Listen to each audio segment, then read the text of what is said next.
Xavier മൂലക്കുന്ന് എന്നൊരു കോൺഗ്രസ് നേതാവിനെ ആരെങ്കിലും അറിയുമോ?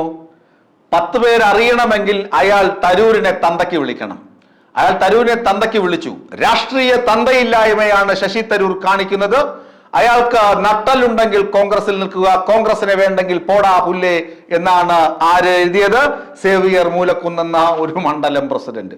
ആലോചിച്ച് നോക്കുക. സേവിയർ മൂലക്കുന്ന് അങ്ങനെ പ്രശസ്തിയുടെ കൊടുമുടിയിലേക്ക് ഇരച്ചു കയറി.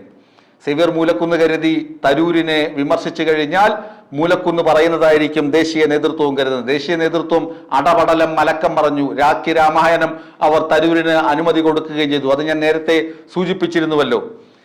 ഒരു വിഭാഗം ആളുകൾ, അതായത് KPCCയുടെ ഒരു വിഭാഗം നേതാക്കൾ എന്ത് ചെയ്തു?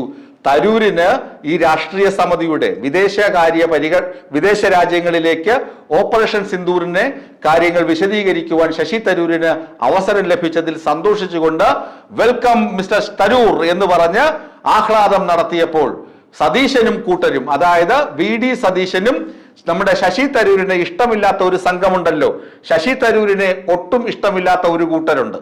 തരൂർ എന്ന് കേട്ടാൽ കലിപ്പ് കയറുന്ന ഒരു കൂട്ടർ, അവർക്കും എന്താണ് തമ്മിലൊരു ഭിന്നത ഉടലെടുത്തു. സതീശനാണെങ്കിൽ തരൂർ എന്ന് കേട്ടാൽ കട്ട കലിപ്പാണ്. തരൂര് അടുത്ത മുഖ്യമന്ത്രിയാകുമോ?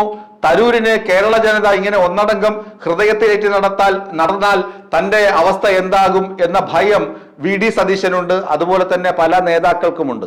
അവരല്ലാതെ KPCCയിൽ ഒരു വിഭാഗം ആളുകൾക്ക് തരൂരിനോട് ഇഷ്ടമുണ്ട്. അദ്ദേഹത്തിന്റെ വൈജ്ഞാനിക പ്രഭാവത്തെ ഇഷ്ടപ്പെടുന്ന ആളുകളുണ്ട്. അവർ തരൂരിനെ വെൽക്കം ചെയ്തു. അവർ തരൂരിനോട് പറഞ്ഞു, താങ്കൾക്ക് കിട്ടിയ അവസരം വളരെ സന്തോഷജനകമാണ്. അതുകൊണ്ട് ഞങ്ങൾക്ക് വളരെ അഭിമാനം തോന്നുന്നു.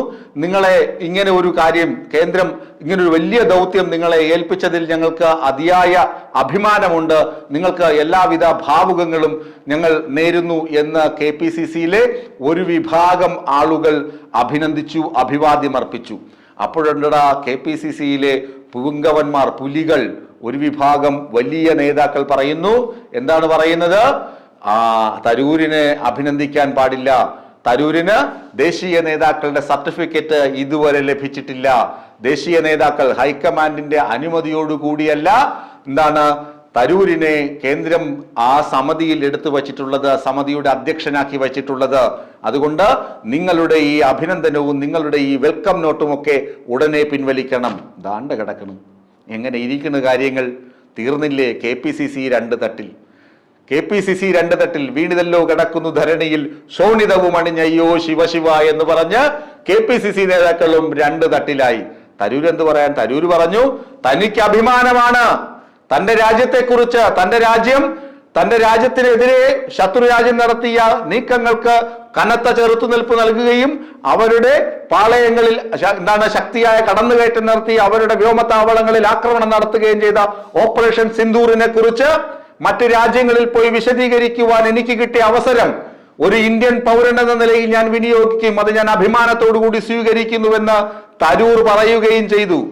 അപ്പോ KPCCയിലെ ഒരു വിഭാഗം VD സതീശന്റെ നെഞ്ച് പൊള്ളി. VD സതീശൻ പറയുന്നു, KPCCക്കാർ ഇങ്ങനെ തരൂരിനെ പൊക്കി പിടിക്കാൻ പാടില്ല. കാരണം ഹൈക്കമാൻഡിന് ഇഷ്ടമല്ല. രാഹുൽജി പറഞ്ഞു, KC വേണുഗോപാൽജി പറഞ്ഞു, തരൂരിനെ ഇങ്ങനെ പുകഴ്ത്താൻ പാടില്ല. അതുകൊണ്ട് നിങ്ങളും പുകഴ്ത്താൻ പാടില്ല. അത് ഉടനെ ഈ തരൂരിനെ പുകഴ്ത്തിയ നേതാക്കളൊക്കെ ഈ പോസ്റ്റ് പൂഴ്ത്തി. എന്നാൽ തരൂരിനെ ചീത്ത പറഞ്ഞ ഒരാളാണ് ഞാൻ നേരത്തെ പറഞ്ഞത്, സേവിയർ മൂലക്കുന്ന്. സേവിയർ മൂലക്കുന്ന് എന്ത് ചെയ്തു? തരൂരിനെ ചീത്ത വിളിച്ചല്ലോ. രാഷ്ട്രീയ തന്തയില്ലായ്മയാണ് തരൂര് കാണിക്കുന്നത്. തനിക്ക് താല്പര്യമില്ലെങ്കിൽ ഇറങ്ങി പോടാ എന്നാണ് പോസ്റ്റ് ഇട്ടത് ഫേസ്ബുക്കിൽ. തനിക്ക് താല്പര്യമില്ലെങ്കിൽ കോൺഗ്രസിൽ നിന്ന് ഇറങ്ങി പോടാ എന്ന് തരൂരിനെ എഴുതി.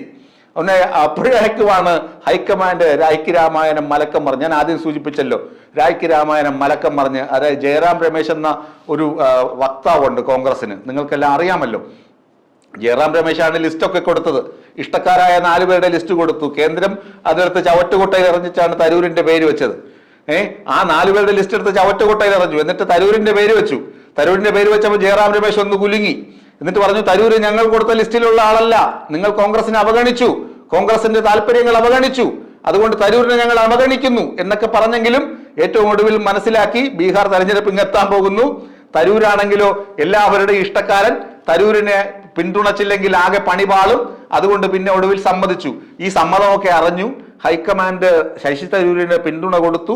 പിന്നെ എന്താണ് വി ഡി സതീശനും കെ സി വേണുഗോപാലനും ഒക്കെ പതുക്കെ ഇങ്ങനെ എന്താണ് തരൂരിന് എതിരെയുള്ള വാചക കസർത്തുകളും ഒക്കെ പതുക്കെ പിൻവലിക്കാൻ തുടങ്ങുന്നു എന്ന് കണ്ടപ്പോ നമ്മുടെ സേവിയർ മൂലക്കുന്നനും പതുക്കെ പോസ്റ്റ് അണ്ടർഗ്രൗണ്ടിലോട്ട് അണ്ടർഗ്രൗണ്ടിൽ താഴ്ത്തിയ പോസ്റ്റ് ഓൺലൈനുകാർ പൊക്കി എടുത്ത് അച്ചടിച്ചിട്ടുണ്ട്. അത് ഞാൻ സ്ക്രീനിൽ കാണിക്കുന്നുണ്ട്. ആ പോസ്റ്റ് ഞാനും പൊക്കി എടുത്തിട്ടുണ്ട്.